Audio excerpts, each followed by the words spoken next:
নজর রাখবো পরবর্তী সংবাদে। খেলার খবরের দিকে নজর রাখবো, যেখানে ত্রিপুরার যেন এখন পরাজয়ের হ্যাট্রিক বা পরাজয়ের ট্র্যাডিশন শুরু হয়ে গেছে, এমনটাই মনে করছেন রাজ্যের ক্রীড়া মহল। কারণ মুস্তাক আলী ক্রিকেটে পরাজয়ের ট্র্যাডিশন এবার ত্রিপুরার। টানা দ্বিতীয় ম্যাচে পরাজিত রাজ্য দল। টেলিফোন লাইনে রয়েছেন ক্রীড়া সাংবাদিক বিপ্লব চন্দ্র। বিপ্লব দা, আজকের দিনে দাঁড়িয়ে মুস্তাক আলী ক্রিকেটে ত্রিপুরার কি পারফরমেন্স ছিল, কেমন হলো, কেন এই পরাজয়, কি জানতে পারছো?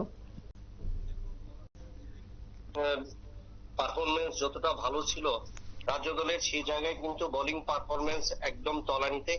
অর্থাৎ যার কারণে মুস্তাক আলী টি-20 ক্রিকেট প্রতিযোগিতার পরপর দুটি ম্যাচে কিন্তু রাজ্য দলকে পরাজিত হতে হয়েছে।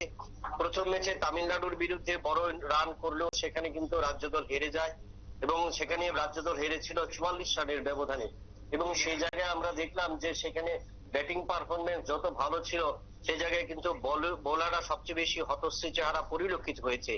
এবং তার পুনরাবৃত্তি কিন্তু আজ কর্ণাটকের বিরুদ্ধেও সেই একই ধারাবাহিকতা রেখেছে, যেখানে দেখা গেল যে প্রথমে টসে জয়লাভ করে যখন কর্ণাটক প্রথমে ফিল্ডিং করার সিদ্ধান্ত নেয়, সেখানে কিন্তু রাজ্য দল সেখানে ব্যাট করবার সুযোগ পায় এবং রাজ্য দল সেখানে নির্ধারিত 20 ওভারে কিন্তু 185 রান সংগ্রহ করেছে। এবং এই 185 রান সংগ্রহ করার ক্ষেত্রে মনদীপ সিং এর উল্লেখযোগ্য 66 রান, সম্রাট সূত্রধরের 55 রান এবং মণিশঙ্কর মুরা সিং এর 21 বলে 26 রান ছিল অসাধারণ ব্যাটিং পারফরমেন্স। এবং যার কারণে যে একটা পার্টনারশিপ তৈরি হয়েছিল, যেখানে মনদীপ সিং এবং সম্রাট সূত্রধর, যার কারণে কিন্তু রাজ্য দলের এই পারফরমেন্সের কারণেই কিন্তু অনেকটা বড় রান উঠেছিল। রাজ্য দলের আশা ছিল, ব্যাটসম্যানদের আশা ছিল যে সেই জায়গায় তারা কর্ণাটকের বোলার বিরুদ্ধে তারা চাপ তৈরি করতে পারবে, কিন্তু সেখানে 5 জন বোলারকে লাগিয়েও কিন্তু সেখানে লাভ হয়নি।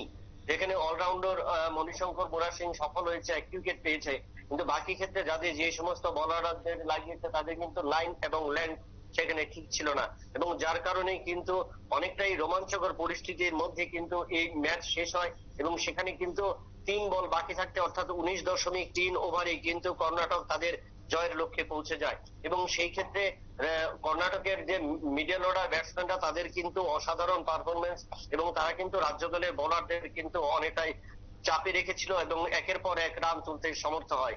এবং এর কারণে দেখা গেল যে গত 2 ম্যাচে, গত বছর যেরকম শুরুবাত করেছিল মুস্তাক আলী টি-20তে, এবছরও তারা কিন্তু মুস্তাক আলী টি-20তে সেই ধারাবাহিকতাই বজায় রেখেছে। এবং যার কারণে কিন্তু পরপর দুটি ম্যাচে শক্তিশালী দল, প্রথমে তামিলনাড়ু এবং এরপর কর্ণাটকের কাছে রাজ্য দল হেরে গেল। এবং আগামী পরশুদিন বুধবারের রাজ্য দল গুজরাটের বিরুদ্ধে খেলবে এবং সেই গুজরাটের বিরুদ্ধে রাজ্য দল কতটুকু নিজেদের তুলে ধরতে পারবে বা সেখানে বোলিং এবং ব্যাটিং পারফরমেন্স কতটা দেখাতে পারবে, না হলে কিন্তু পরাজয়ের হ্যাট্রিক গুনতে হবে রাজ্য দলকে।